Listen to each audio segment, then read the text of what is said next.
Imagine for a moment that the world you know, the colors you see, the sounds you hear, the very texture of the air against your skin, might not be as it seems. What if the reality you hold so firmly in your grasp is but a fragile veil woven from the threads of your own mind? Let this question linger as we step into a quiet forest at dawn, where the first light of day struggles to pierce through a heavy mist. The trees stand as silent sentinels, their outlines blurred into the grey haze, merging with the sky in a way that makes you wonder where one ends and the other begins. The ground beneath your feet feels damp, real, yet the uncertainty of what lies just beyond your sight stirs a quiet unease. Is this forest as it appears, or is it merely a reflection of what you expect to see? As you walk deeper into this shrouded realm, the chirp of a distant bird cuts through the stillness, sharp and fleeting, before dissolving into the fog. You strain to see its source, but the mist deceives you, bending shapes and distances until you're left questioning whether the sound was ever there at all. This is the nature of perception, a delicate dance between what is and what we believe to be. Our senses, those trusted guides we rely upon, are not flawless mirrors of the world. They are interpreters, artists even, painting a picture of reality that may stray far from the truth. Consider this. Every color you see is but a fragment of light your eyes choose to capture. Every sound a vibration your ears decide to translate. What then are you missing in the vast spectrum of existence? What lies in the unseen, the unheard, the unfelt? This forest at dawn becomes a metaphor for the mind itself, a place where boundaries blur, where the line between the real and the imagined grows faint. Philosophers through the ages have pondered this very illusion, asking whether we can ever truly know the world beyond the filter of our own perception. The ancient Greeks spoke of the senses as both a gift and a deception, a means to navigate life yet a barrier to ultimate truth. Imagine for a moment that you are not merely walking through this misty wood, but through the construct of your own consciousness. Each tree, each whisper of wind might be a projection, a story your mind tells itself to make sense of the chaos beyond. Does the forest exist without your gaze upon it? Does the mist hold its form when you turn away?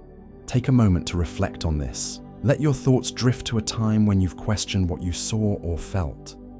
A shadow in the corner of your vision, a memory that felt too vivid to be true. How often do we trust our senses without hesitation, building entire lives upon their testimony, only to later find they've misled us? Perhaps reality, as we know it, is not a fixed destination, but a fleeting mirage, shaped by the very act of looking. Here in this forest, where the world seems to dissolve into uncertainty, we stand at the edge of a profound journey. It is not a journey of distance, but of inquiry, a slow unraveling of the threads that bind our understanding of what is real. As the mist begins to lift, revealing the faint outline of branches reaching toward a pale sky, a quiet wonder settles in. What if this uncertainty, this interplay of light and shadow, is not a flaw but a revelation? What if the blurred edges of this dawn-lit wood are a reminder that reality itself is a construct, a fragile agreement between mind and matter? We are only at the beginning of this exploration, standing amidst the whispers of a world that may not be as it seems. Let this thought linger, like the last traces of fog clinging to the earth, as we prepare to venture deeper into the mystery of our own perception. For now, rest in this quiet space, where questions outnumber answers, and the boundaries of the real grow ever more elusive. Imagine for a moment that you are standing in the heart of a bustling city street, surrounded by a symphony of life. Horns blare in the distance, footsteps shuffle in hurried rhythms, and neon signs flicker with promises of something new. The air hums with 1,000 conversations, each voice a thread in an endless tapestry of sound. Colors assault your eyes, vivid reds of brake lights, the stark white of a pedestrian crossing, the fleeting green of a street vendor's awning. Every sensation floods in, raw and unfiltered, yet somehow not all of it reaches you. There is a quiet gatekeeper within, deciding what to let in and what to cast aside. What if the world you experience is not the world as it truly is, but only a version tailored by an unseen hand? What if your mind, in its infinite complexity, is not a window to reality, but a filter that shapes it? Consider the sheer volume of information that surrounds you at any given moment. Every ray of light, every whisper of wind, every subtle shift in temperature. It's all data, streaming endlessly from the universe into your senses. A single second in this city street could hold a lifetime of details. The scent of rain on asphalt, the fleeting expression of a stranger passing by, the faint vibration of a subway rumbling beneath your feet. Yet your brain, that quiet architect of experience, cannot process it all. It sifts through the chaos with a kind of ruthless efficiency, selecting only what it deems necessary or familiar. A car horn grabs your attention, but the murmur of a nearby conversation fades into nothingness. A splash of color catches your eye, while countless other hues blur into the background. This filtering is not a flaw, but a survival mechanism, a way to navigate a world too vast to fully comprehend. But in this act of selection, what is lost? What fragments of reality slip through the cracks, unnoticed and unacknowledged? Think deeper now. If your brain is a filter, then is the reality you perceive truly the reality that exists? Or is it merely a curated exhibit, a story woven from the threads your mind chooses to weave? Philosophers and scientists alike have pondered this riddle for centuries. The ancient skeptics of Greece questioned whether our senses could ever be trusted, while modern neuroscience reveals that our perception is riddled with biases and shortcuts. Your brain fills in gaps with assumptions, smooths over inconsistencies, and sometimes even invents details that were never there. That stranger's face you thought you recognized, perhaps it was just a trick of memory, a projection of someone you once knew. That sound you swore you heard, could it have been a fabrication born from expectation rather than truth? In this light, reality becomes less a solid foundation and more a fragile mosaic, pieced together by a mind that is both creator and observer. Take a moment to reflect on this. Sit with the idea that the world you inhabit might be a bespoke creation, tailored not by the universe, but by the silent workings of your own consciousness. What does it mean to live in a reality that is, in part, an illusion of your own making? Does it diminish the beauty of the city street around you, or does it deepen the mystery of every fleeting moment? Now, let us wander further into this thought. If the brain acts as a gatekeeper, deciding what is real and what is not, then are we ever truly seeing the world as it is, or only as we are wired to see it? Consider the limitations of your senses. There are frequencies of sound your ears cannot detect, wavelengths of light your eyes cannot perceive. A dog on this very street might hear a whistle that is silent to you. A bird might see ultraviolet patterns in the sky that remain invisible to your gaze. Their reality, shaped by different filters, is no less valid than yours, yet it is utterly alien. And beyond the senses, there are the deeper filters of culture, emotion, and belief. A child might see this street as a playground of wonder, while a weary traveler sees only obstacles and noise.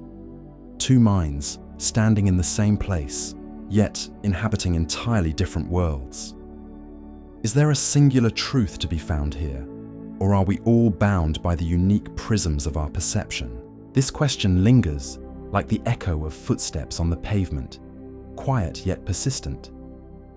Perhaps there is no final answer, no way to peel back the layers of interpretation and gaze upon reality in its raw, unfiltered form. But there is something profound in the act of wondering, in recognizing that the world you see is only a fragment of what might be. As the city street hums around you, with its endless parade of sights and sounds, let yourself sit with the mystery. Let the boundaries of what you know blur, just for a moment, into the vast unknown. What else might be out there, just beyond the reach of your mind's quiet filter? What other realities might unfold if you could see with different eyes, hear with different ears, feel with a different heart? Imagine for a moment that you find yourself in a world where the rules of reality no longer hold. The ground beneath your feet feels soft, almost liquid, as if it might give way at any second. Buildings around you seem to shimmer, their edges dissolving into streams of water that flow upward into a sky that loops back on itself. Time stumbles, repeating a single moment over and over. A bird caught in mid-flight, forever frozen, yet endlessly moving. You reach out to touch it, but your hand passes through, as if you too are made of nothing more than thought. This is no ordinary place. This is the realm of dreams, a landscape where the impossible unfolds without question, where the boundaries of what is real are not just blurred, but utterly erased. In this strange dreamscape, you walk along a path that shifts with every step. One moment, it's a cobblestone street from a forgotten childhood memory. The next, it's a bridge suspended over an endless void. Faces of people you once knew flicker in and out, their voices echoing words you can't quite grasp. Yet, within this chaos, there is a peculiar kind of certainty. You don't question the melting buildings or the looping sky. You accept them as they are, as if this fractured reality is the only truth that matters. It's a curious thing, isn't it? In dreams, we surrender to the absurd without hesitation, allowing ourselves to exist in a world that defies every law of logic. But what does this tell us about the nature of reality itself? Is it possible that our waking life, with its seemingly solid structures and predictable rhythms, is just another kind of illusion, a carefully constructed dream we've yet to awaken from? Consider this for a moment. When you dream, the emotions you feel are real. The fear that grips you as you fall from a great height, the joy of reuniting with someone long lost, those sensations linger even after your eyes open. Your heart races, your breath catches, just as it would in the so-called real world. If a dream can evoke such vivid experiences, if it can trick the mind into believing in its reality, then how can we be so certain that this moment, right now, is not another layer of deception? What if we are caught in a dream within a dream, each layer peeling back to reveal yet another illusion, an endless cascade of mirages? Take a moment to reflect on this. Let your mind wander to the edge of that thought. What if waking up is not a return to reality, but simply a shift to another dream? This idea is not as far-fetched as it might seem. Ancient philosophies and modern thinkers alike have wrestled with the notion that life itself could be a kind of reverie. In the traditions of certain Eastern teachings, the world is often described as Maya, an illusion spun by the mind, a veil that obscures a deeper truth. Even in our own quiet moments, don't we sometimes feel a strangeness, a fleeting sense that the world around us is not quite as solid as it appears? A sudden déjà vu, a memory that feels too vivid to be real, a moment where time seems to slip. Could these be cracks in the facade? Glimpses of a greater awakening waiting just beyond our reach? As you linger in this dreamscape, notice how the river beside you begins to hum, a low, resonant sound that seems to carry forgotten secrets. The water reflects not the sky above, but fragments of other lives, other worlds, images of yourself, making choices you never made, living stories you never told. You lean closer, drawn to the mystery, but the reflection ripples and fades. Perhaps this is the true nature of dreams. They show us not just what is, but what could be, what might have been. They remind us that reality is not a fixed point, but a fluid dance of possibilities. And if dreams can weave such intricate tapestries, if they can convince us of their truth, even for a fleeting moment, then what assurance do we have that our waking hours are any different? Let that question settle into the quiet corners of your mind. There's no need for an answer, not yet. Simply allow yourself to drift in this space, where buildings melt and time loops, where the impossible feels as familiar as your own breath. Consider the fragility of what we call real, the ease with which the mind accepts one illusion over another. Perhaps, in the end, the distinction between dream and reality matters less than we think. Perhaps both are merely stories we tell ourselves, narratives woven from the same thread of consciousness, shimmering and shifting in the half-light of understanding.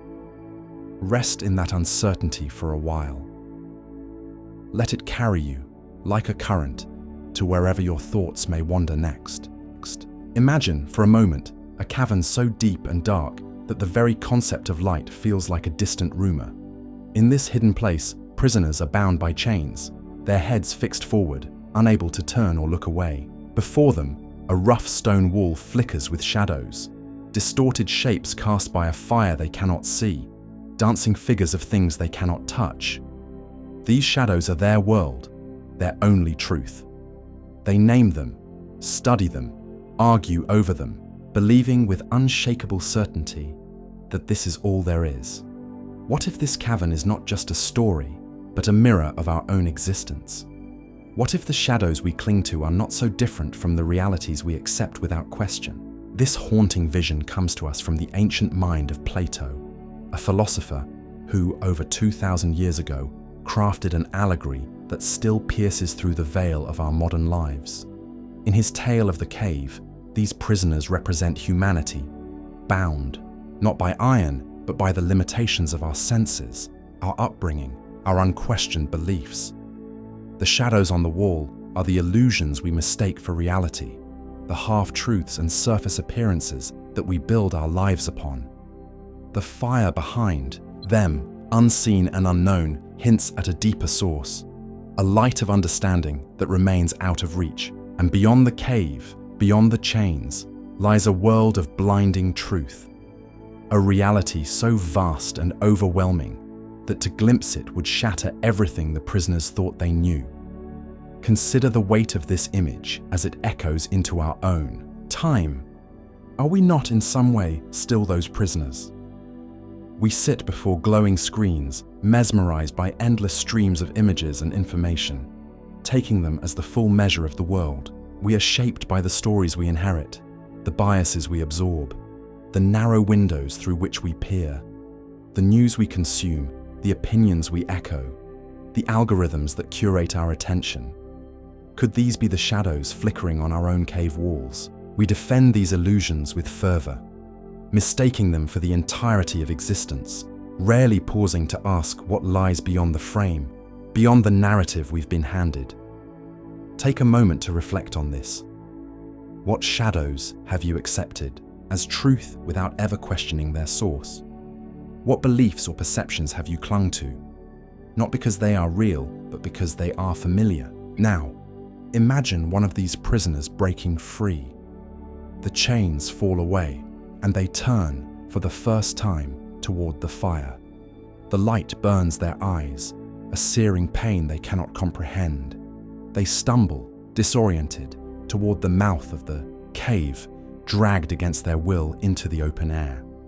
The sun above is an unbearable force, a blinding truth that forces them to squint, to shield their face, to long for the comfort of the dark.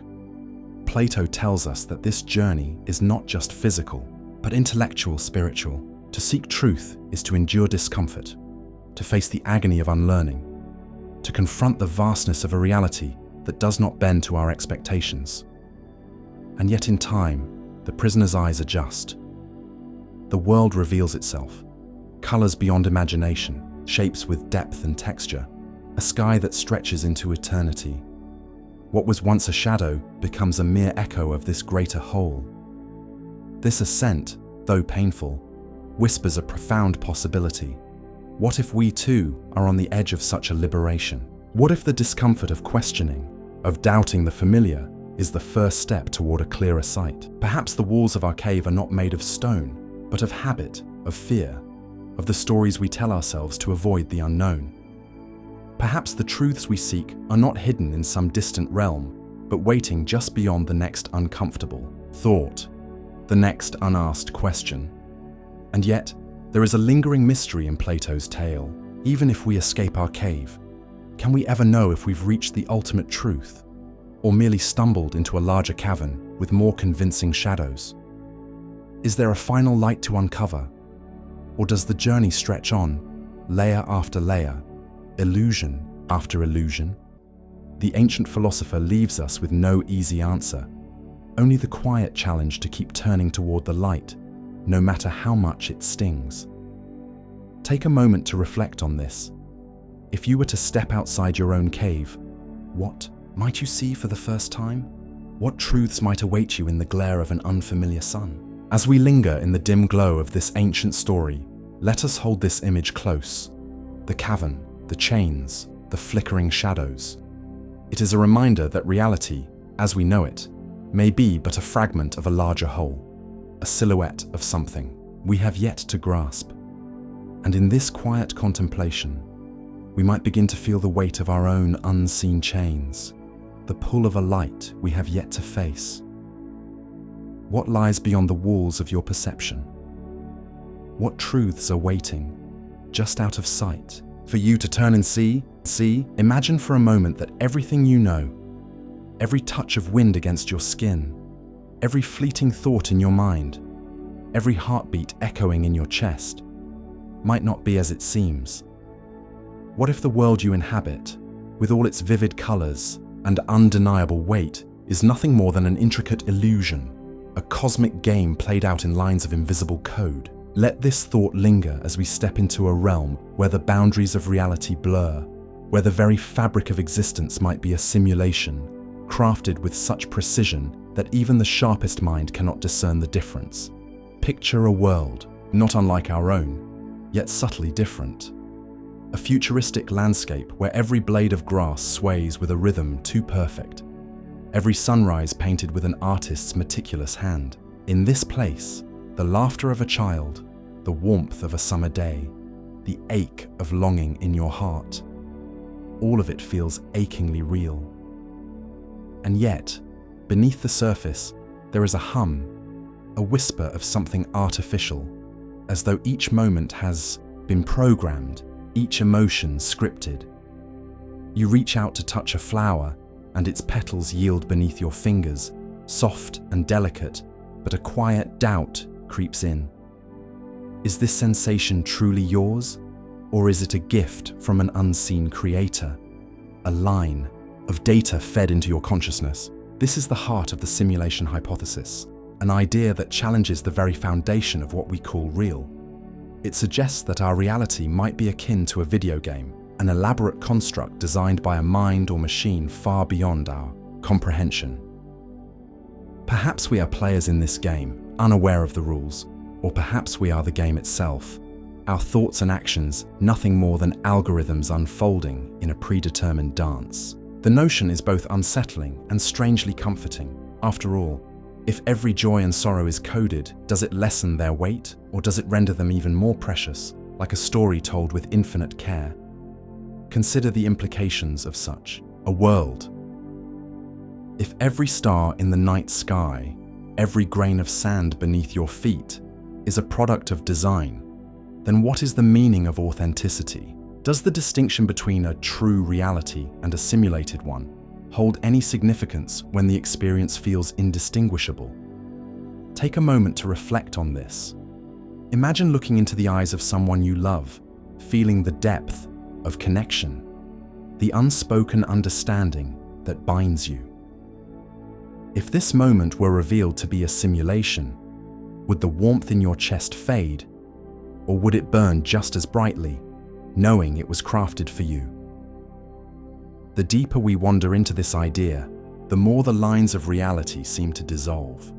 Philosophers and scientists alike have pondered whether we could ever pierce the veil of such a simulation. If every tool we use to measure the world, our senses, our instruments, our logic, is itself part of the construct, how could we hope to glimpse what lies beyond? It's as though we are fish swimming in a vast ocean, unaware of the glass walls of an aquarium that enclose us, unable to fathom the dry land just out of reach. Perhaps the creators of this simulation, if they exist, have woven safeguards into the very fabric of our minds, ensuring that we never ask the questions that might unravel their work. And yet, there is a quiet beauty in this uncertainty. If we are indeed living in a simulation, then every moment becomes a kind of art, a testament to a design so intricate that it mirrors the chaos and wonder of what we imagine to be real. the rustle of leaves in the wind, the fleeting shadow of a bird across the ground, the way a memory can pull you back to a forgotten day. All of it might be the work of an unseen hand, a story written for us to live. Does it matter then whether this world is forged in code or carved from some immutable truth? Or is the act of living, of feeling, of questioning enough to make it real in the only way that counts? As we linger in this thought, let the mystery settle over you like a soft fog. Imagine yourself standing in that coded landscape, gazing at a horizon that might not exist beyond the illusion. What do you feel in this moment? Curiosity, unease, or a strange sense of peace? Take a moment to reflect on this. Let the weight of the question dissolve into the stillness, carrying you deeper into the enigma of existence itself. For whether we are players in a grand simulation or inhabitants of a tangible world, the journey of seeking, of wondering, remains the truest thing we know. Imagine for a moment that the fabric of the world around you isn't as solid as it seems, that beneath the surface of everything, beneath the chair you sit on, the air you breathe, the very thoughts flickering through your mind, there lies a restless, shimmering uncertainty, a realm where nothing is fixed until it is seen, where the act of looking might be the only thing holding reality together. Let's step into this strange, almost otherworldly dance, a place where the rules of existence bend and waver, as if teasing us with secrets just out of reach. Picture a vast, invisible stage, far smaller than the tiniest grain of sand, where particles, those building blocks of everything, move in ways that defy logic. They are not merely here or there, but somehow both at once, existing as ghostly possibilities, a chorus of potential waiting to be called into being. In this subatomic theater, a particle might spin in two directions simultaneously, or occupy countless places until the moment it is observed. It's as if reality itself hesitates, holding its breath until a gaze falls upon it. And then, in that fleeting instant of attention, it chooses a form, snapping into clarity as though it had always been that way. But had it? Was it truly there, before we looked, or does our very act of observation weave it into existence? This is the heart of quantum uncertainty, a discovery from the depths of physics that feels more like poetry than science. It suggests a world not of certainties, but of probabilities, a world that only sharpens into focus when we turn our eyes toward it. Think of a dimly lit room where shapes and shadows blur until you shine a light on them. Is the room empty without that light, or does it simply wait in a state of endless maybe for someone to define it? This isn't just a question of particles and equations. It stretches into the very nature of what is real. If the smallest pieces of the universe only solidify when watched, what does that say about the larger world, the trees, the sky, the beating of your own heart? Does reality require a witness to hold its shape, or does it flicker in and out of being, a fragile dream sustained by unseen eyes? Take a moment to reflect on this. Let your mind wander to the edges of this idea. What if the act of looking, of paying attention, is more powerful than we ever imagined? What if the world only exists as we know it because we are here to see it? Consider, for a heartbeat, the ancient philosophers who mused on the nature of existence long before microscopes or quantum theories. They too wondered if the world was truly as it appeared, or if our senses played tricks on us, crafting illusions from chaos. Now science seems to echo their doubts, whispering that reality might be a collaborative act, a dance between the observer and the observed.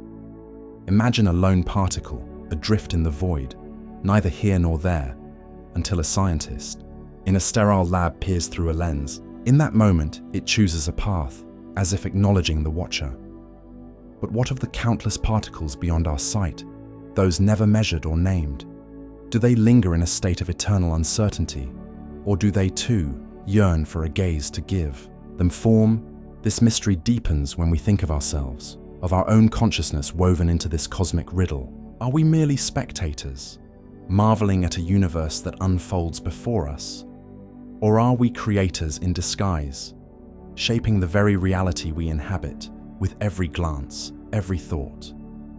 There's a quiet unease in this notion, a sense that the boundaries we trust, the solidity of the ground beneath our feet, might be far more fragile than we dare to admit. Yet, there's also a strange beauty in it, a reminder that we are not separate from the world, but entangled with it, part of a vast, unknowable choreography where nothing is certain until it is seen. Let this idea settle over you like a soft mist obscuring the sharp edges of what you thought you knew. Perhaps reality is not a fixed truth carved in stone, but a fleeting melody played between what exists and who perceives it. And as you sit with this thought, let the mystery linger, unanswered, like a question whispered into the dark. Does the universe need us to see it, to dream it into being? Or are we too just flickers of possibility, waiting for something greater to cast its gaze upon us? Imagine for a moment a dimly lit laboratory tucked away in the quiet hours of night. A scientist, weary yet relentless, peers through the delicate lens of a microscope, their breath steady, their focus unbroken. Beneath the glass, a world invisible to the naked eye unfolds, a realm of particles, shimmering and restless, dancing in ways that defy comprehension. But something peculiar happens the moment their gaze fixes on this unseen stage. The particles, as if aware of being watched, shift their behavior. They alter their course, their very nature bending under the weight of observation. It's as though reality itself waits for an audience to decide its form. This is not mere fantasy, but a glimpse into a phenomenon that ripples through the fabric of existence, the observer effect. In the strange and enigmatic world of quantum physics, the act of looking, of paying attention, does not simply reveal reality, it shapes it. At the subatomic level, particles exist in a state of potential, a cloud of possibilities, until the moment they are measured or observed. Only then do they collapse into something definite, a position, a path, a purpose. It's as if the universe holds its breath, waiting for us to cast our gaze before it dares to be. But let us step beyond the laboratory and into the quiet expanse of our own lives. What if this principle, this intimate dance between observer and observed, stretches far beyond the realm of particles? Consider the way your attention sculpts the world around you. When you walk through a crowded street, lost in thought, the faces of strangers blur into a haze, their stories unnoticed, their existence barely registering. Yet, when you pause and truly look, when you meet someone's eyes or linger on the weathered lines of a face, doesn't the world sharpen? Doesn't that person, in that fleeting moment, become more real, more vivid, as if your attention has breathed life into their being? And what of the beliefs and expectations you carry, the silent lenses through which you see? If you approach a challenge with dread, convinced of failure, does the weight of that conviction not color every step, every outcome? Or, conversely, when you hold a quiet hope, a flicker of possibility, doesn't the world seem to bend ever so slightly to meet? It's a haunting thought that the reality we inhabit might be less a fixed truth and more a canvas, painted in the hues of our focus, our fears, our dreams. Take a moment to reflect on this. Where in your life have you noticed the power of your gaze? How has your attention, or lack thereof, shaped the contours of your days? Perhaps there are corners of your world, relationships or truths, that have faded into shadow simply because you've turned away. Or perhaps there are moments, once mundane, that blossomed into something profound the instant you chose to see them. Let us wander deeper into this mystery. If observation holds such sway, then what are we truly creating with our minds? Are we passive witnesses to a world that exists beyond us? Or are we quiet architects, molding reality with every thought, every glance. The scientist in the laboratory cannot escape this question, nor can we. For if reality shifts beneath the weight of our awareness, then we are bound to it in ways we may never fully grasp. A partnership between the seen and the seer, an unspoken pact that weaves the fabric of what is. And so, we linger in this unsettling yet wondrous space. The particles beneath the microscope, the faces in the crowd, the beliefs that frame our days, they all seem to whisper the same truth, that reality is not merely discovered, but coaxed into being by the quiet act of looking. As the night deepens and the world grows still, let this thought settle over you like a soft veil. What are you choosing to see, and in seeing, what are you bringing to life? Imagine for a moment that you are standing on the bank of a quiet river, its surface so still it mirrors the sky above. The water moves with an effortless grace, slipping past you in a seamless ribbon of motion. You can't quite tell where it begins or where it ends. There is no clear boundary between what was, what is, and what will be. It's as if the river exists outside the constraints of time as you know it, a silent, eternal current that defies the ticking of clocks and the turning of calendar pages. What if time itself, this invisible force that governs every breath, every heartbeat, every fleeting thought, is not a fundamental truth of the universe, but merely a story we've crafted to make sense of the ceaseless flow of change? Consider how we measure our lives in seconds, minutes, hours, neat little boxes to contain the chaos of existence. We speak of the past as a place we've left behind, the future as a destination yet to be reached, and the present as a fleeting sliver, sandwiched between the two. But standing by this river, watching the water glide without pause or hesitation, you might begin to wonder if these divisions are as real as they seem. Does the river know of yesterday or tomorrow? Or does it simply move, indifferent to the labels we impose upon it? Perhaps time is not a line stretching infinitely in both directions, but a circle, a loop, an endless repetition where beginnings and endings blur into one another. Think back to the ancient Greeks who wrestled with this very notion. The philosopher Heraclitus once said, "You cannot step into the same river twice, for both you and the river are ever changing. Each moment alters the current, reshapes the banks, transforms the one who stands upon them. Yet, in the same breath, there is a timelessness to the river's essence. It flows as it always has, as it always will." This paradox haunts us. If everything is in flux, if nothing remains the same, then why do we cling to the idea of time as a fixed and unyielding structure?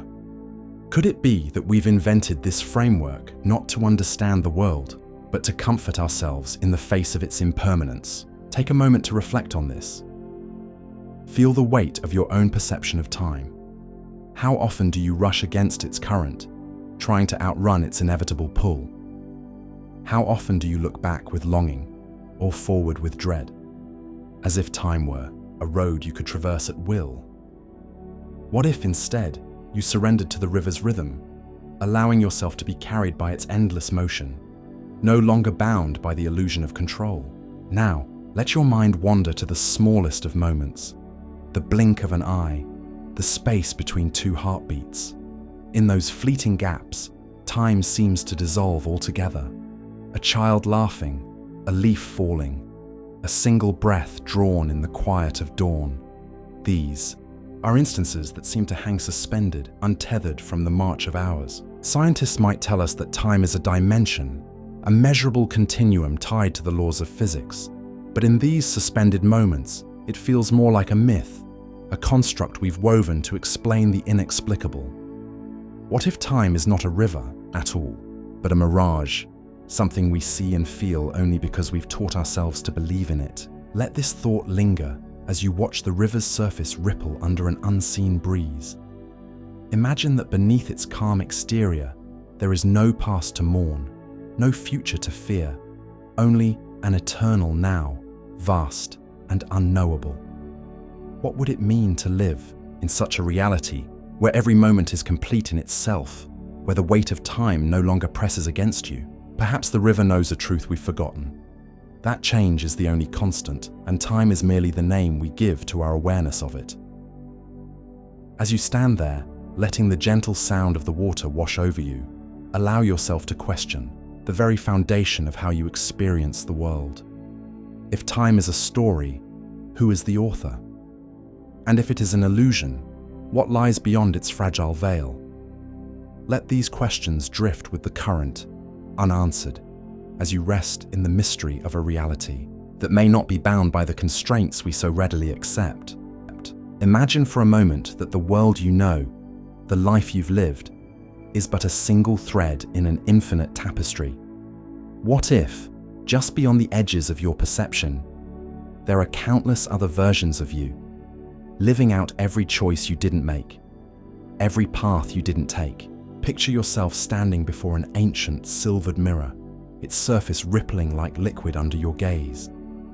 As you reach out to touch it, the glass gives way, and you step through into a reality so similar to your own, yet hauntingly different. The air feels the same, the sky arches above in familiar blues, but the details whisper of divergence, a conversation you never had, a decision reversed, a life reshaped by the smallest of shifts. Welcome to the realm of parallel universes, a place where the boundaries of what is real stretch thin, and the fragility of our own timeline trembles under the weight of infinite possibilities.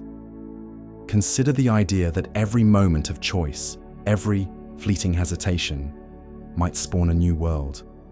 When you stood at a crossroads, torn between two paths, did the universe split to accommodate both outcomes? In one reality, you turned left, embracing a life of quiet stability. In another, you turned right, chasing a wild, uncertain dream. Somewhere, in a version of this very moment, you are someone else entirely, speaking a different language, holding a different heart, dreaming a different dream. The multiverse, as some call it, suggests that reality is not a single, solid truth, but a sprawling garden of branching possibilities, each as real as the one you inhabit now. It's a thought that hums with both wonder and unease. For if every possibility exists, what makes your reality the true one? Is it merely the one you happen to perceive? A fleeting accident of awareness? Let's linger on this mirror image of existence for a while. Imagine a world where the great tragedies of your life never came to pass, where a loss was averted, a wound never struck. In that universe, you laugh with someone you thought forever gone, your days untouched by grief. But there too might be a world where joy slipped through your fingers, where a triumph you cherish here never bloomed. These parallel lives, these ghostly echoes of what could have been, weave a tapestry so vast that our own thread seems almost insignificant. And yet, isn't there a strange comfort in this? The idea that somewhere, in some unseen corner of existence, every version of you finds its place, every mistake forgiven, every dream fulfilled, every sorrow balanced by a brighter counterpart. Take a moment to reflect on this. What choice in your own life feels like a hinge, a point where everything turned one way, but could so easily have turned another? Can you sense the shadow of that other path, lingering just out of reach? Perhaps it's not mere imagination, but a faint resonance from a reality running parallel to your own, a whisper from a self you'll never meet, but who exists nonetheless. As we drift deeper into this thought, let's consider the fragility of the timeline we call our own. If the multiverse holds infinite variations, then our reality is but a single note in an endless symphony. A single misstep, a quantum flicker, and we might have slipped into another verse entirely. Scientists who ponder these ideas speak of cosmic events, of particles and probabilities that could nudge us between worlds without our ever knowing. But even without such grand mechanics, doesn't life already feel like a delicate balance?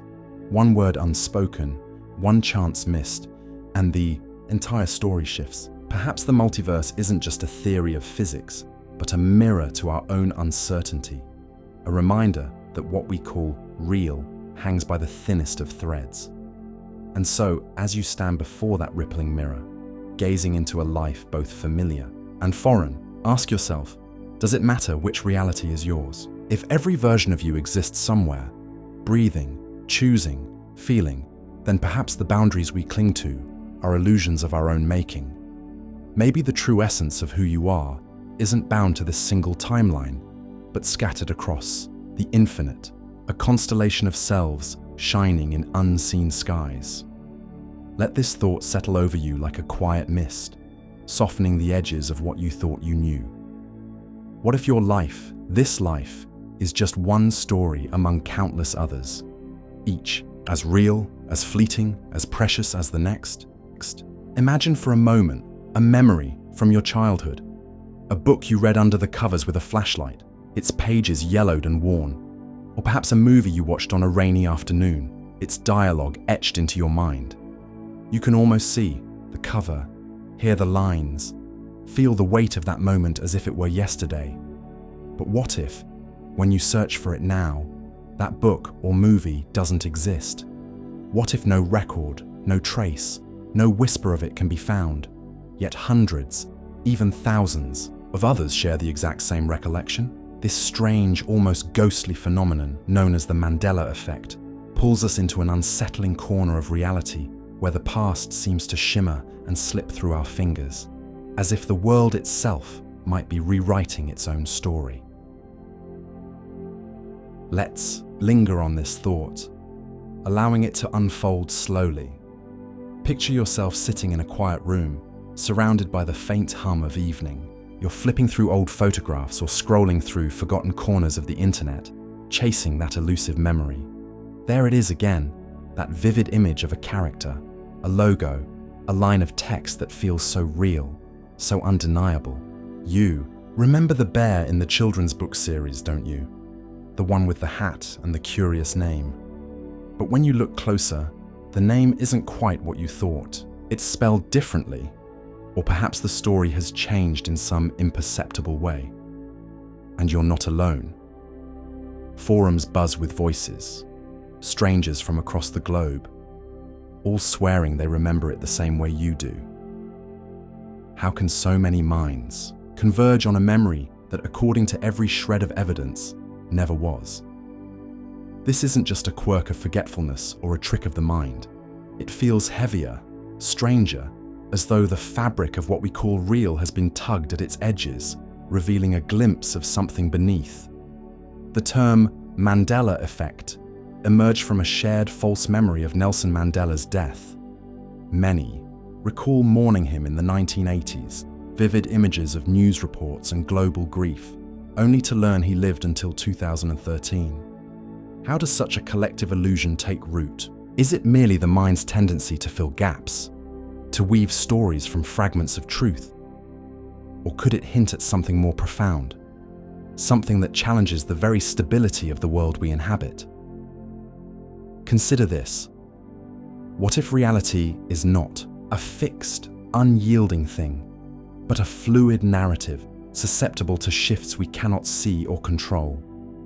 Imagine time as a vast tapestry, woven with threads of events and experiences, but some threads fray or are replaced without our notice. One day, a detail changes, a word, a color, a name, and the ripple spreads, unnoticed by most, yet felt by a few, as a quiet dissonance. Are we catching glimpses of alternate histories, of worlds where things unfolded just slightly differently, bleeding into our own? Or is this a reminder of how fragile our grasp on the past truly is? How memory, that most personal of anchors, can drift like mist over water? Take a moment to reflect on this. Have you ever felt that flicker of doubt about something you were certain of? A song lyric, a historical event, a childhood toy? Let that feeling linger. What does it mean to live in a reality where even the past, the foundation of who we are, might not be as solid as we believe? As we sit with this mystery, let's wander deeper. What if these shared false memories are not errors at all, but echoes of a truth we cannot access? In some quiet, hidden corner of existence, could there be a version of that book, that movie, that moment, playing out in a parallel stream of time. Or perhaps our minds, in their infinite creativity, are reaching beyond the boundaries of what is, grasping at possibilities that never came to be. The Mandela effect becomes a mirror, reflecting not just what we remember, but what we long for, what we imagine, what we fear might be true about a world less certain than we'd like to admit. There is a gentle unease in this thought, isn't there? Like standing at the edge of a lake at twilight, watching the water's surface ripple, unsure if the movement comes from the wind or something stirring beneath. We trust our memories to define us, to tether us to a shared reality. But when they falter, when they align with others in ways that defy explanation, we are left to wonder if reality itself is as malleable as a dream. What else might have shifted while we weren't looking? What other truths might dissolve if we peer too closely? So, as the evening deepens and the world grows still, let this question settle over you like a soft shadow.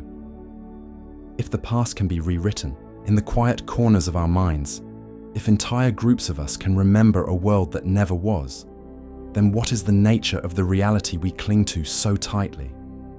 Perhaps, in the end, we are all storytellers, weaving a fragile history from threads of belief and imagination, unaware of how easily the story can change.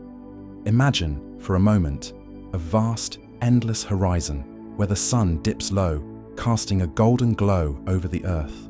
Two souls stand side by side, gazing at the same breathtaking sunset. One sees in those fiery hues a symbol of closure, the end of a weary day, a quiet promise of rest. The other, however, feels a stirring of hope, a new beginning painted in the sky, a call to dream of what tomorrow might hold. Though their eyes witness the same event, their hearts weave entirely different stories from the colors before them. How can a single moment, so vivid and undeniable, fracture into such distinct realities? This is the silent power of culture, an invisible hand that shapes the lens through which we see the world, bending light and meaning until what is real becomes a matter of perspective. Let us wander deeper into this thought. Culture is not merely a backdrop to our lives. It is the very fabric that stitches together our understanding of existence. It whispers to us what is sacred and what is profane, what is beautiful and what is unworthy. In one corner of the world, a simple gesture, a nod of the head, might signify respect, a bridge of connection. Yet, in another land, that same movement could be read as defiance, a spark of conflict. The gesture itself remains unchanged, a neutral act of motion, but the story woven around it by shared beliefs transforms its essence entirely. Are we then truly seeing the world as it is, or are we merely peering through a kaleidoscope of inherited ideas, each fragment of glass tinted by the tales of our ancestors? Consider the rituals that punctuate our days, the unspoken rules that govern how we mourn, how we celebrate, how we love. In some societies, silence is a mark of reverence, a space to honor the weight of a moment. In others, it is an uncomfortable void, a gap to be filled with words or sound.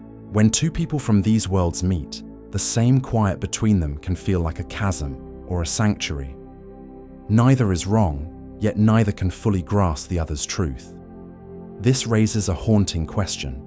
If our perception of reality is so deeply tethered to the stories we've been told, how much of what we hold as undeniable fact is merely a reflection of the culture that cradled us? Take a moment to reflect on this.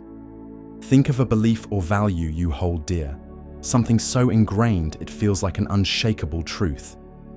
Now imagine stepping into a world where that belief is turned on its head, where it is not just questioned, but unthinkable. Does the ground beneath your certainty begin to tremble just a little? Let us linger on the idea of beauty, for it is perhaps one of the most profound ways culture distorts and defines our reality. In certain traditions, beauty is found in symmetry, in the perfection of form, a face or a landscape that mirrors an ideal. In others, beauty lies in the imperfect, the weathered, the broken. a cracked pottery bowl that tells a story of time's gentle touch. When we stand before a work of art or a human face, do we see it with unclouded eyes, or are we guided by an ancient script, a set of standards whispered into our minds long before we could choose for ourselves? Perhaps there is no universal beauty, no absolute truth to be uncovered, only a mosaic of interpretations, each as real to its beholder as the next. And what of the deeper currents, the moral frameworks that culture constructs around us? In one, society, the pursuit of individual freedom might be the highest virtue, a beacon to strive for at all costs. In another, the collective good, the harmony of the group, overshadows the self, rendering personal ambition a kind of betrayal. When we judge an action as right or wrong, are we tapping into some eternal code, or are we simply echoing the values carved into us by the world we were born into? This is no small question, for it suggests that even our most heartfelt convictions might be less a product of reason and more a shadow of the place and time that shaped us. As we stand at this crossroads of thought, let us imagine ourselves as travelers, each carrying a map of reality drawn by the hands of our culture.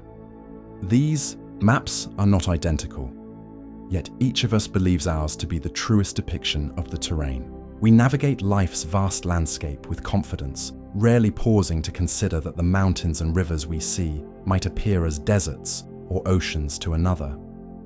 Is there a way to step beyond these maps, to glimpse the world unfiltered, or are we forever bound by the lines others have drawn for us? Perhaps the first step is not to discard our map, but to hold it lightly, to wonder at its edges, to listen for the whispers of other ways of seeing. Take a moment to reflect on this. Picture yourself at that sunset once more, standing beside someone whose map of the world is utterly unlike your own. Can you feel the weight of their reality pressing against yours, not as a threat, but as a quiet invitation to wonder?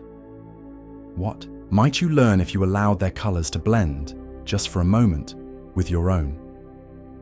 In the end, culture is both a gift and a veil. It gives us a language to name the world, a rhythm to dance through life's uncertainties, a sense of belonging to something greater than ourselves. Yet, it also obscures, narrowing the infinite possibilities of existence into a single familiar frame. As we move through our days, shaped by these unseen forces, perhaps the most profound act is to pause and question, not to reject the lens we've been given, but to peer beyond it, to seek the faint outlines of a reality that might be larger, stranger, and more wondrous than we've been taught to believe. Let this thought linger with you, a quiet ripple in the stillness, as we continue to explore the mysteries of what is real. Imagine a world where the very words you speak, or fail to speak, carve the edges of your reality. A place where the absence of a single term could erase an emotion from your heart, or where naming something new could summon it into being. What if the language you wield is not just a tool, but a boundary, a cage, or perhaps a key to unseen horizons? Let us wander into this quiet mystery together, into the subtle power of language, where the way we describe the world might be the very force that shapes it. Picture yourself standing on the edge of a vast, untamed landscape. The wind carries whispers of a distant storm, and the sky above is a tapestry of shifting greys. You feel something stir within you, a longing perhaps, or a quiet ache, but there is no word in your tongue to capture it. Without a name, does this feeling truly exist? Or does it hover like a ghost, unseen and unfelt, in the corners of your soul? In some ancient cultures, there are languages with no term for certain emotions we take for granted. No word for anxiety, no phrase for regret, and in their absence, do those burdens simply dissolve, or do they linger as shapeless shadows, haunting without definition? Take a moment to reflect on this. What feelings in your own life remain unnamed, and how might they change if you could pin them down with a single, perfect word? Now, let us drift deeper into this thought. Language is not merely a mirror reflecting what is. It is a lens, bending and coloring the light of reality itself. Consider the Inuit peoples, whose languages hold dozens of words for snow, each term painting a distinct shade of texture, weight, and movement. To them, snow is not a monolith, but a living symphony of forms. Yet, for someone whose language offers only one word for it, snow remains a single, blunt idea, stripped of its nuances. Does this mean their world is smaller or simply different? If the words we inherit shape the way we see, are we not, in some way, bound by the vocabulary of our ancestors, walking through a reality they have already named for us? Let us linger on this idea of boundaries. Imagine a child growing up in a language that lacks a word for future. Time, to them, is an eternal now, a stream without a horizon. Plans and predictions feel alien, almost unthinkable, because the very structure of their speech does not allow for what lies ahead. Does their world feel less expansive, or does it carry a strange freedom, unburdened by the weight of tomorrows? And what of us, who speak in tenses of past, present, and future? Are we trapped in a linear march, unable to see time as a circle, a spiral, or something altogether beyond words? Take a moment to reflect on this. How might your understanding of time, or anything, shift if the words you use to describe it were suddenly taken away? Let us wander further into the creative power of naming. Think of the first person to coin a word for love. Before that moment, the rush of warmth, the pull of devotion, existed as raw sensation, untamed and formless. But once named, it became a thing to recognize, to seek, to cherish, a concept that altered the course of human connection. Words do not just describe, they build. They draw lines around the chaos of experience, giving it shape and meaning. When scientists named the phenomenon of quantum entanglement, they did not invent the mystery of particles linked across vast distances, but they gave us a way to grasp it, to wrestle with its implications. What unseen wonders in our own lives await a name, a definition that might unlock their significance? Yet there is a shadow to this power. Language can limit as much as it liberates. Consider how certain words carry weight, bias, and history, subtly steering our thoughts. A term like savage once shaped empires, justifying cruelty by painting entire peoples as less than human. Even now, the words we choose to describe others, or ourselves, can narrow the scope of what we believe possible. If you call a dream impossible, does it not feel heavier, farther out of reach, than if you named it a challenge? Our language is a silent architect, constructing the walls and windows of our reality, often without our notice. So let us pause in this quiet space, where words are both creators and captors. Imagine speaking a language not yet invented, one with terms for emotions no one has dared to feel, for colors no eye has seen. What kind of world would unfold through such speech? Or imagine a silence so complete that no word could touch it. Would reality still hold, or would it slip away like mist through open hands? Take a moment to reflect on this. How do the words you use each day shape the boundaries of your own existence? And what might lie beyond them in the vast, unspoken expanse? Let this thought linger like a soft echo in the stillness as we rest in the mystery of language, a force as invisible and profound as the air we breathe. Imagine for a moment that you are utterly alone, not just in a quiet room or an empty street, but in a reality where nothing beyond your own mind can be proven to exist. Picture yourself walking through a sprawling city, its towering buildings, piercing a grey, indifferent sky. The streets hum with life, vendors call out, children laugh, and the clatter of footsteps echoes off the pavement. Faces pass by, some familiar, some strange, their eyes meeting yours for fleeting seconds before they vanish into the crowd. But what if none of this is real? What if every sound, every glance, every fleeting connection is nothing more than a mirage conjured by the vast solitary landscape of your own consciousness?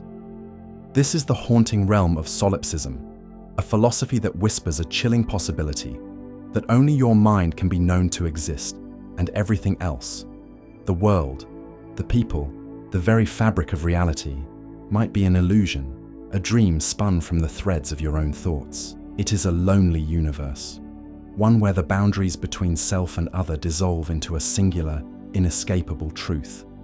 You may be the only thing that truly is. As you wander deeper into this imagined city, notice how the details sharpen with your attention. The texture of cracked pavement beneath your feet, the faint scent of rain lingering in the air. Yet, the more vivid it becomes, the more unsettling the question grows. Are these sensations proof of a world outside you, or are they simply the artistry of a mind desperate to fill the void of its own solitude? Consider the weight of this idea as it settles over you like a cold mist. If solipsism holds even a sliver of truth, then every relationship, every shared moment, every whispered secret might be nothing more than echoes of your own voice bouncing back from the walls of an empty cosmos. Think of a conversation you've had, one that felt so real, so charged with meaning, the warmth of another's words, the way their laughter seemed to anchor you in the moment. Could it be that you crafted every syllable, every inflection, without ever realizing it? That you are both the speaker and the listener, the creator and the created, trapped in a dialogue with yourself across an endless expanse of nothingness? Take a moment to reflect on this. Let the sounds of that imagined city fade into a distant hum as you stand still at its heart, surrounded by a world that may or may not be. Feel the quiet press in, the way it amplifies the rhythm of your own thoughts. What does it mean to live in a reality where you might be the sole architect, the only dreamer? Does it diminish the beauty of the connections you feel? Or does it make them more precious?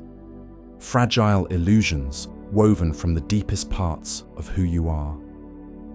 Now, let your gaze drift upward to the sky above this phantom city, a sky that seems to stretch into infinity, yet might exist only as far as your mind dares to paint it. Solipsism does not demand belief, nor does it offer comfort. It simply lingers, a shadow at the edge of every certainty, asking you to confront the possibility that the universe begins and ends with you. Perhaps there is no escaping this prison of consciousness, no way to step beyond the mirror of your own perception. Or perhaps the very act of questioning, of reaching out to an unseen other, is what keeps the illusion alive, proof not of a world outside, but of a longing within. As you stand there, caught between the real and the imagined, let the weight of this solitary universe settle gently around you.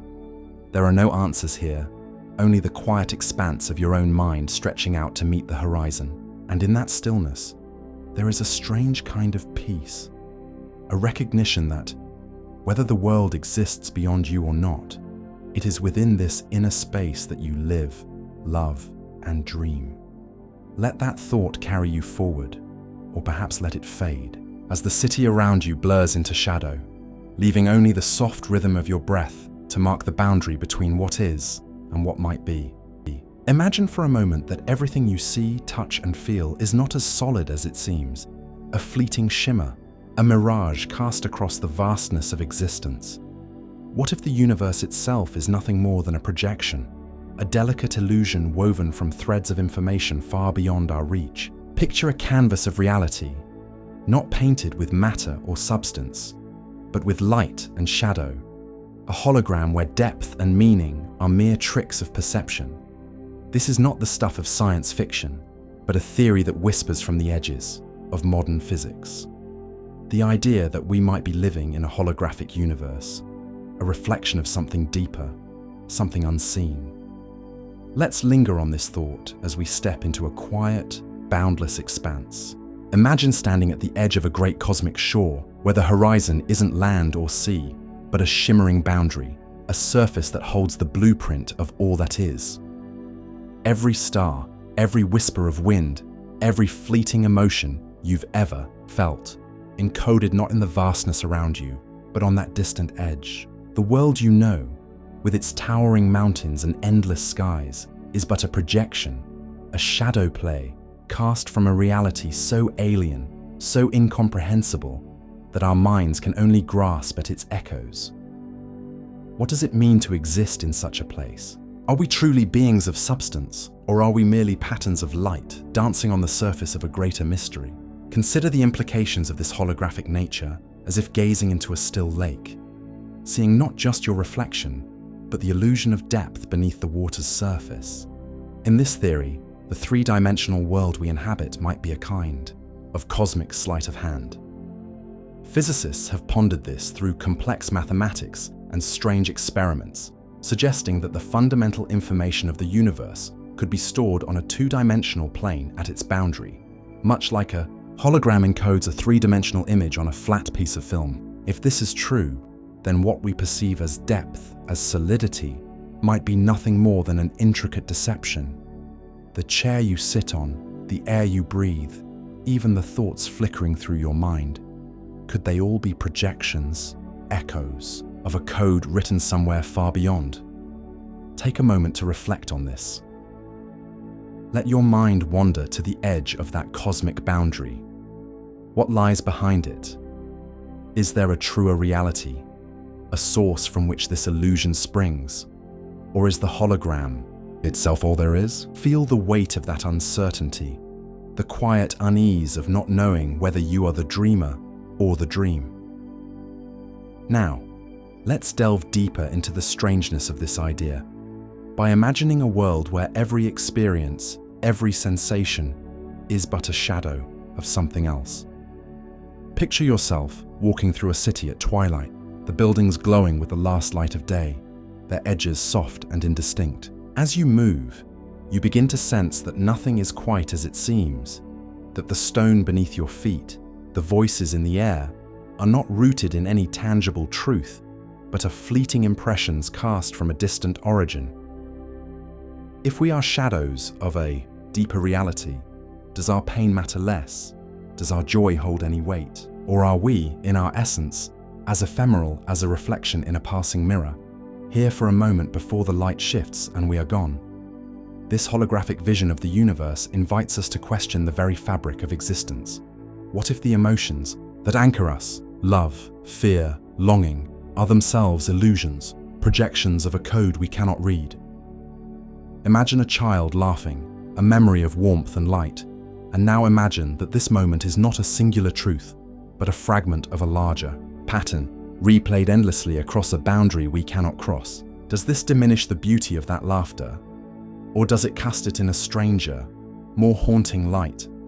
A reminder that even our most cherished experiences might be echoes of something we can never touch. As we sit with this idea, let the mystery of it settle over you like a soft twilight fog.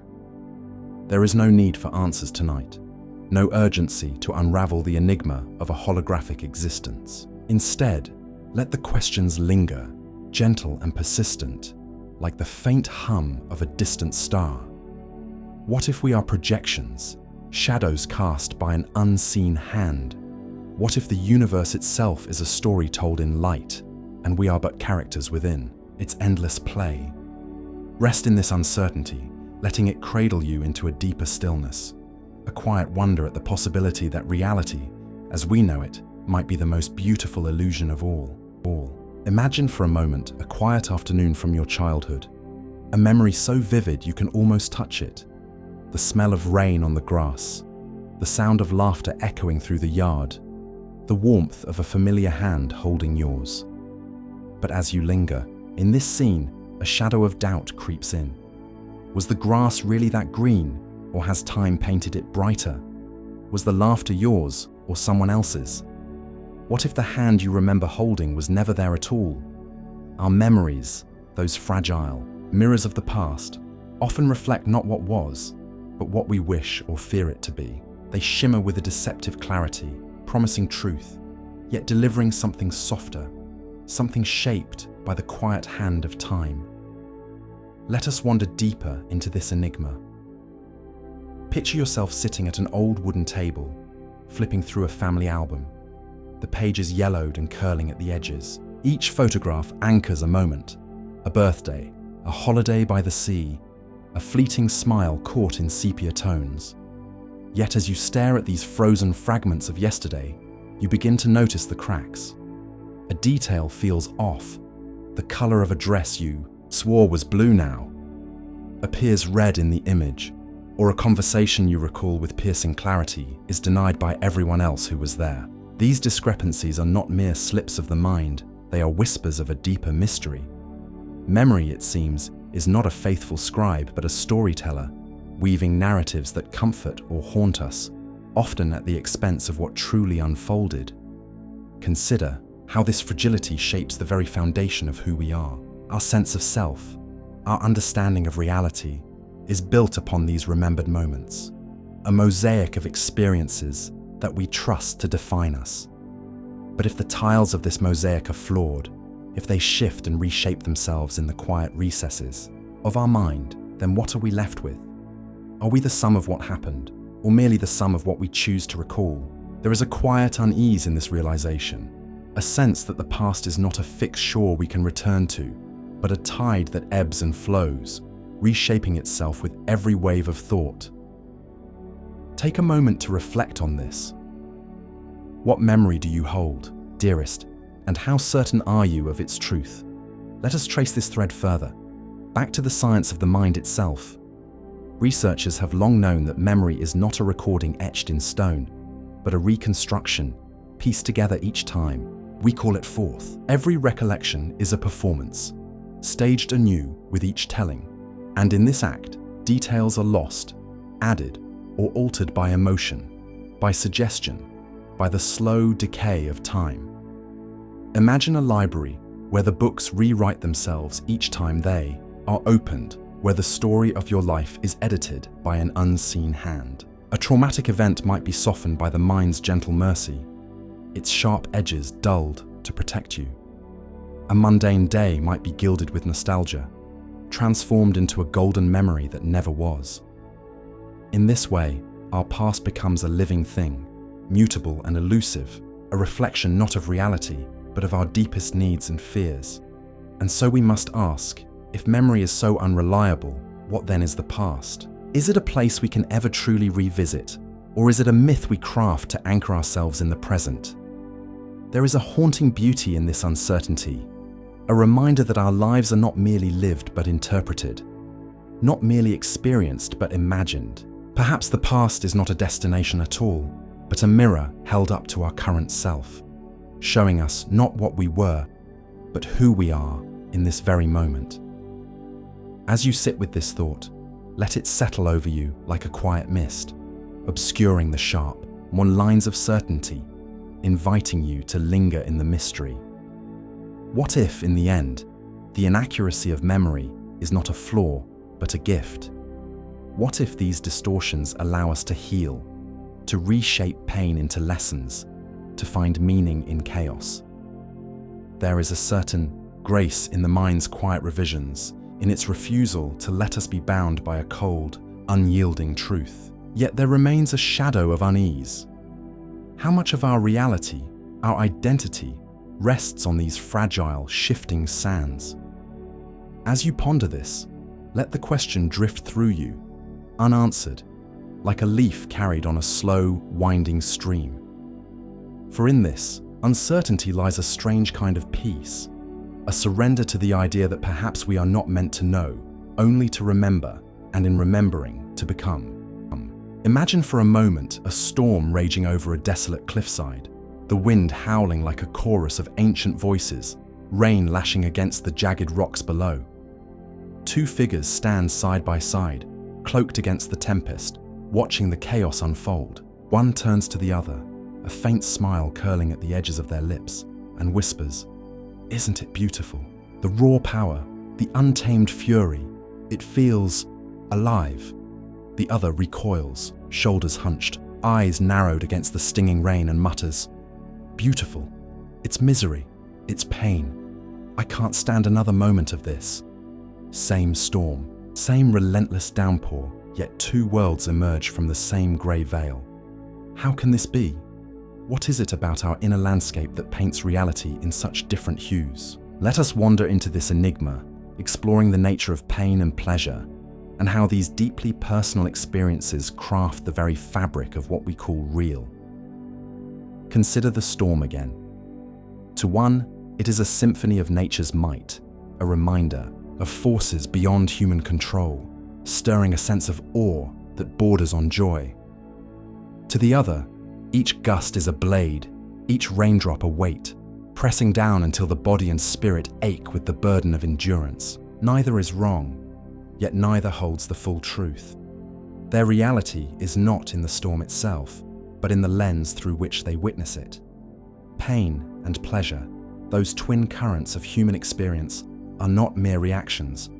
They are architects. They build the walls and windows of our perception, deciding what we embrace and what we flee, what we name as beauty and what we curse as suffering.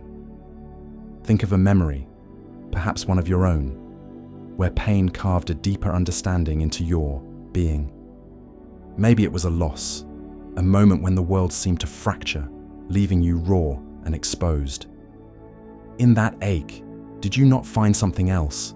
A quiet strength, a clarity about what truly matters, or recall a time of pure pleasure, a simple joy like the warmth of sunlight on your skin after a long winter? Did it not shift the way you saw the day, coloring even mundane tasks with a golden glow? These sensations, so fleeting and subjective, are not just feelings, they are the brushstrokes of our reality. They decide whether the storm is a masterpiece or a torment. But let us tread deeper into this mystery. What if pain and pleasure are not just personal, but cultural, woven into the stories we inherit? In one corner of the world, a fiery spice that burns the tongue is a celebration, a ritual of endurance and delight. In another, it is an assault, an unbearable trial to be avoided at all costs. The same sensation, the same physical response, yet the meaning transforms entirely. Is reality, then, nothing more than a tapestry of interpretation, stitched together by how we've learned to feel? Take a moment to reflect on this. How much of what you call pain or pleasure has been shaped by the voices around you, by the hands that guided you through life's earliest storms? Now let us ponder an even stranger possibility. If our experiences of pain and joy are so malleable, so tied to perspective, what does this say about the nature of reality itself? Imagine two souls walking through the same life, side by side, yet dwelling in utterly different worlds. One sees every challenge as a wound, every slight as a scar, and so their reality becomes a battlefield, jagged and cold. The other sees those same challenges as sparks, igniting growth and wonder, turning their world into a garden of hidden lessons. Same events, same moments in time, yet the essence of their existence diverges like rivers splitting at a fork. Does this mean reality is not a fixed truth but a mirror, reflecting only what we carry within? Let this thought linger as we stand once more on that cliffside, the storm still raging, the two figures still locked in their silent disagreement. Perhaps there is no ultimate answer to whether the tempest is beautiful or brutal. Perhaps reality is not a single painting, but a gallery of endless canvases, each brushed by the unique shades of our inner world. Pain and pleasure, those twin forces, do not just shape how we feel, they shape what we see, what we believe to be true. And in this quiet realization, there is a kind of peace, a surrender to the mystery of our own perception. Let this settle over you like the last echoes of thunder, rolling softly into the distance, inviting you to rest in the ambiguity of it all. Imagine a world so vivid, so tangible, that every whisper of the wind against your skin feels as real as the ground beneath your feet. Yet, as you reach out to touch it, your fingers pass through nothing but air, a digital mirage crafted by unseen hands. What if the reality you cling to could be replaced, not by stone or flesh, but by lines of code, a perfect illusion woven to deceive even the sharpest mind? Step with me into this quiet, unsettling space, where the boundaries between the authentic and the artificial begin to blur, where the heart wrestles with what it feels against what it knows. Picture yourself standing on the edge of a city that doesn't exist, a sprawling metropolis of glass and light, every detail meticulously rendered. The hum of traffic, the scent of rain on asphalt, the fleeting warmth of a stranger's smile as they pass by. It all feels so undeniably real. You've stepped into a virtual realm, a simulation so flawless that even your deepest memories of the physical world seem pale by comparison. Now imagine a moment more intimate, a quiet room where a lost loved one sits across from you, their voice as familiar as it ever was, their laughter echoing through the hollows of your past. Every word they speak, every gesture mirrors the person you knew, yet you know this is not them, only a digital ghost crafted from data and desire. Does the ache in your chest care that this reunion is artificial? Does the warmth of their presence lose its weight because it was never truly there? This is the strange frontier we've stumbled into. A world where technology can mimic reality so closely that the line between the two becomes a mere whisper, a shadow we can no longer trust. Virtual and augmented realities are no longer the stuff of distant dreams. They are here, weaving themselves into the fabric of our lives. We don headsets and step into landscapes of our own making, where we can be anyone, anywhere, unbound by the limitations of flesh or physics. A soldier trains in a battlefield that never spills real blood.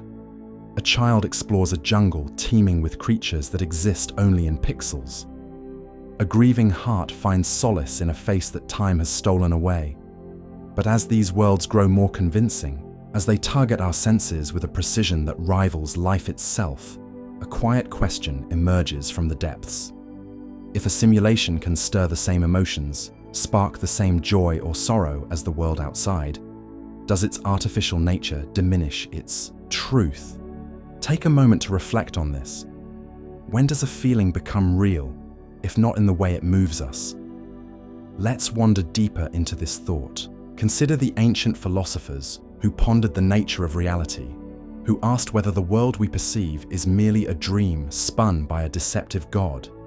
Now, we've built our own gods, machines that can craft illusions so potent they challenge the very definition of existence. In a virtual space, pain can sting without a wound, love can bloom without a heartbeat, and loss can cut without a goodbye. If our minds accept these experiences as real, if our souls are shaped by them just as they are by the physical, then what separates the coded from the concrete? Is reality merely a matter of perception, a story told by the senses? Whether those senses are tricked by light and sound or by algorithms and electric pulses? Now, imagine a future not so far from today, where the physical world becomes a mere backdrop, a place we visit only when necessity demands. We live instead in digital realms tailored to our every whim, where the sky can be any color we choose, where time bends to our will, and where even death might be a temporary inconvenience, a glitch to be patched. In such a world, would we still crave the messiness of the authentic, the imperfections of human touch, the unpredictability of a sunrise? Or would we surrender to the perfection of the artificial, content to live in a reality that never falters, never fails? There's a quiet unease in this thought, a whisper of loss for something we can't quite name. Perhaps it's the rawness of the real, the way it wounds and heals in equal measure, that keeps us tethered to it, even as the virtual beckons with open arms. Let's linger here for a moment, in this space between worlds. Think of the last time you felt something so deeply that it seemed to carve itself into your being, a moment of connection, of wonder, of ache. Could that same depth be replicated in a machine-made memory, or is there an essence to our humanity that defies duplication, a spark that no code can capture? Take a moment to reflect on this. What is it that makes a moment real to you, and could that reality ever be manufactured, or must it always be stumbled upon in the wild, untamed corners of life? As we stand on the threshold of these artificial realities, we're forced to confront not just what we see, but who we are. If a simulation can mirror every facet of our experience, if it can hold a mirror to our desires and fears with uncanny precision, then perhaps the question isn't whether it's real, but whether we are. Are we more than the sum of our perceptions, more than the stories our senses tell us? Or are we too a kind of simulation, a fleeting illusion caught in the dance of something greater, something beyond the reach of both flesh and code. Let this thought settle over you like a soft, quiet fog as we continue to wander through the mysteries of what is and what only seems to be. Imagine for a moment a small village nestled in a forgotten valley where the people gather each evening to gaze at the sky. To them, the expanse above is not blue, nor grey, nor streaked with the golden hues of dusk. They see a sky of emerald, green, vivid, and unyielding, a canopy of jade that shelters their world. And because they all agree on this, because their stories and songs and whispered tales have always named it so, the sky appears to them as green as the deepest forest. Their reality, shaped by a shared conviction, bends to the will of their collective vision. What, then, is the true color of the sky? Is it what they see, or what lies beyond their agreement? This brings us to a haunting and profound idea, that reality itself might be nothing more than a shared dream, a fragile tapestry woven from the threads of collective belief. Think of the world as a grand stage, not made of wood or stone, but of thoughts and whispers, where every actor plays their part in upholding the illusion. We nod to one another, silently affirming the rules of this dream. The sun rises in the east, the ground beneath us is solid, the stars are distant and untouchable. But what if this agreement faltered? What if a single voice dared to say the sky is not green, or not even a sky at all? Would the fabric of this shared vision begin to unravel, revealing something raw and unformed beneath? Consider the power of this consensus, how it shapes not just the village sky, but the very essence of our existence. In ancient times, entire civilizations believed the earth was the center of the cosmos. And so, for them, it was. Their maps, their philosophies, their sacred texts all mirrored this unshakable truth. Yet, as new voices joined the chorus, as astronomers and dreamers dared to imagine a different order, the dream shifted. The earth became a wanderer among stars, and reality itself seemed to rewrite its story. Was the old world less real, or was it simply a different chapter in the same collective slumber? Now, let us drift deeper into this mystery. Picture yourself standing in that village, beneath the green sky, surrounded by faces who see exactly what you see. There is comfort in this unity, a warmth in knowing that your reality is not yours alone. But there is also a quiet unease, a whisper at the edge of your mind. What if this dream is not universal? What if, beyond the valley, others see a sky of crimson or violet? What if reality is not a single shared illusion, but a mosaic of overlapping dreams, each sustained by its own believers? And if that is so, what holds any of it together? Is there a foundation beneath these visions, or are we all adrift in an endless sea of imagination? Take a moment to reflect on this. Let your thoughts linger on the idea that what you perceive as solid and true might rest solely on the agreement of those around you. Could the walls of your home, the rhythm of your days, the very weight of your memories be nothing more than a handshake between minds, a silent pact to see the world in a certain way? As we wander further into this thought, consider the fragility of such a dream. A single doubt, a lone dissenter, can ripple through the collective, stirring unrest. History is littered with such awakenings, moments when the shared vision cracked, when what was once unquestionable became uncertain. Think of the heretics and visionaries, those who saw a different sky and spoke of it, even at great cost.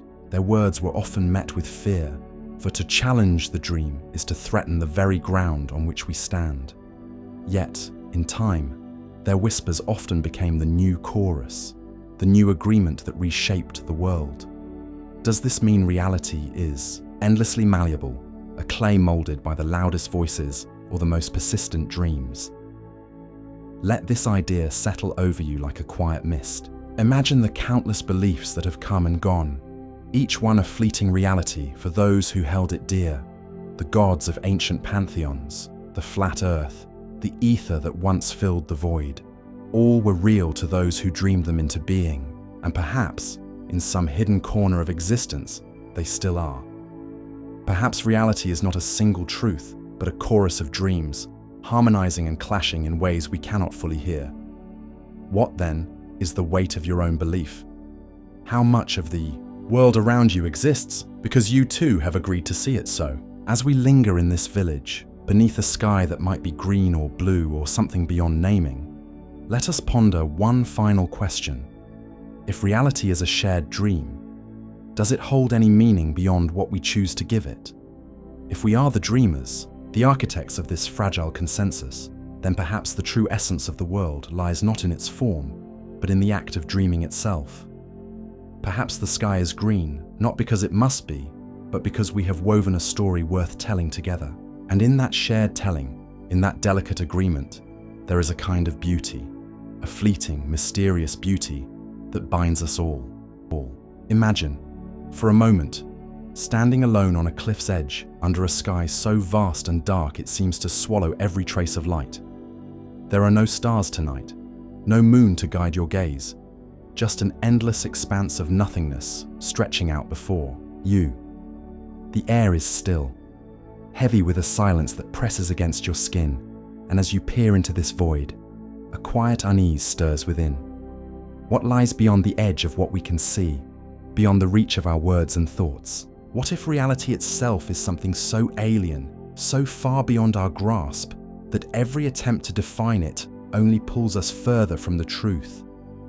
This is the realm of the unknowable, a place where the very concepts we cling to, time, space, self, begin to unravel like threads pulled from a tapestry. We spend our lives building frameworks to make sense of the world, crafting stories and theories to anchor us in the chaos. But what if those frameworks are nothing more than fragile illusions, mere whispers against the deafening silence of what truly is? Consider the ancient mystics who spoke of the divine as something beyond comprehension, a presence that could only be felt in the absence of thought. They urged us to let go, to surrender to the mystery rather than fight it with brittle certainties. In their silence, in their refusal to name the unnameable, perhaps they glimpsed a truth we've forgotten in our rush to explain everything. Picture yourself now, still on that cliff, the darkness before you, seeming to pulse with a life of its own. It's as if the void is not empty but full of something we lack the language to describe. Philosophers have long wrestled with this idea, the notion that reality might be a canvas painted in colors our eyes cannot see, in sounds our ears cannot hear. The 20th century thinker Martin Heidegger spoke of being as something that hovers just beyond our understanding, a fundamental essence that slips through our fingers the moment we try to pin it down.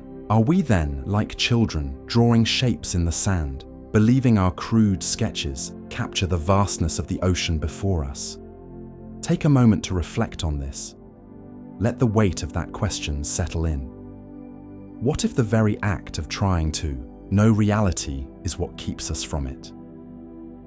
Now, let your mind drift to the edge of human experience, to those rare moments when the veil of the ordinary lifts and we catch a fleeting glimpse of something more. Perhaps you felt it in the quiet of a sleepless night, when the world falls away and you're left with a strange, unshakable sense that all you've ever known is but a fragment of a greater whole. The void, in its boundless silence, seems to whisper a challenge, to stop seeking answers and instead embrace the question itself. What if reality is not a puzzle to be solved, but a mystery to be lived? What if the truest way to approach it is, not through thought, but through a quiet surrender, a letting go of the need to define or control? Imagine, as you stand there on the cliff, the wind finally stirring, carrying with it a faint, unplaceable hum, a sound that feels ancient, older than the earth beneath your feet. It's as if the void itself is speaking, not in words, but in a language of pure presence. You realize, in this moment, that to ask what reality is might be to miss the point entirely. Perhaps it's not something to be understood, but something to be felt, to be met with awe rather than analysis. The mystics, the poets, the dreamers, they've all pointed to this same truth, that beyond our concepts, beyond our frail attempts at meaning, there lies a vastness that defies capture. And in that vastness there is a strange peace, a quiet invitation to simply be. So let yourself linger here, on the edge of the knowable, where questions outnumber answers and certainty dissolves into wonder. What if reality, in its deepest essence, is something we can never hold, never name, never claim as our own? What if the truest act of understanding is to release the need to understand at all? Take a moment to reflect on this. Let the darkness of that starless sky envelop you, not as a void to be feared, but as a mirror of the infinite within.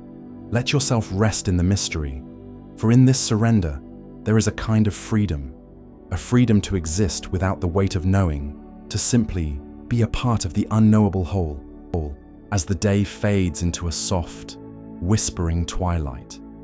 Let us return to that quiet forest where our journey began.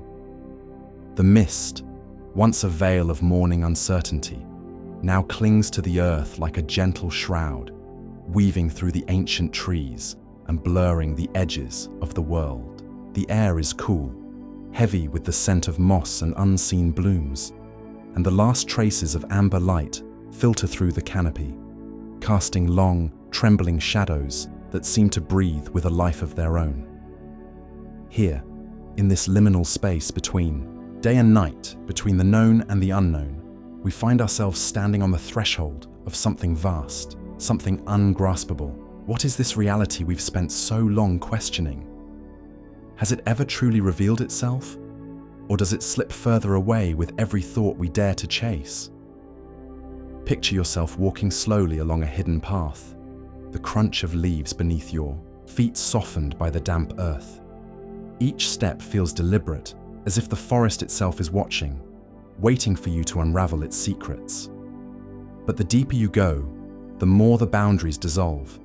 The trees seem to lean in, their bark etched with stories older than time, their branches reaching out like fingers that might brush against the fabric of what we call real. And yet, as the mist thickens, even these ancient sentinels begin to fade, their forms melting into the grey, leaving you with nothing but the sound of your own breath and the faint rustle of a world that might not be there at all.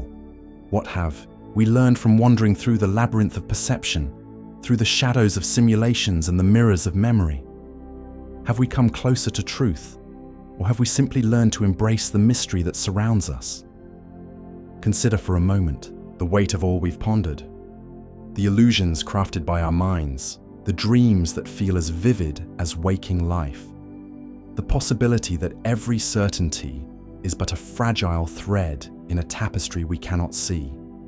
Here, in this twilight forest, those questions seem to hang in the air like the mist itself, intangible yet ever present. They do not demand answers. They simply ask to be felt, to be held in the quiet spaces of your thoughts. There is a strange comfort in this ambiguity, isn't there? A kind of peace that comes from letting go of the need to define, to pin down reality like a specimen under glass. What if instead we allowed ourselves to rest in the unknown, to let the edges of what we believe to be real soften and blur just as the forest fades into the night? Take a moment to reflect on this. Let your mind wander through the mist, tracing the outlines of a world that might never fully reveal itself. Imagine the forest as a metaphor for your own consciousness, a place where certainty and doubt coexist, where every step forward is both a discovery and a surrender. Feel the cool air against your skin, the stillness that seems to stretch into eternity. Are you unsettled by the vastness of what you cannot know, or do you find a quiet awe in the endless possibilities that shimmer just beyond your grasp? As the twilight deepens, the forest grows quieter still, the last whispers of light retreating into the horizon. The mist wraps around you like a cloak, and the boundaries of this world, your world, seem to dissolve entirely. Perhaps this is the truest state of being, this liminal space where questions outnumber answers, where reality is not a destination, but a fleeting, ever-shifting dream. Let yourself linger here, in this ambiguity, as the forest fades into the night. Let the weight of the day, the weight of certainty, slip away. Allow your thoughts to drift, to weave themselves into the mist, to carry you wherever they may. For in this moment, there is no need to know, no need to define. There is only the quiet, the mystery, and the gentle invitation to rest, perhaps to dream, of a reality beyond all imagining.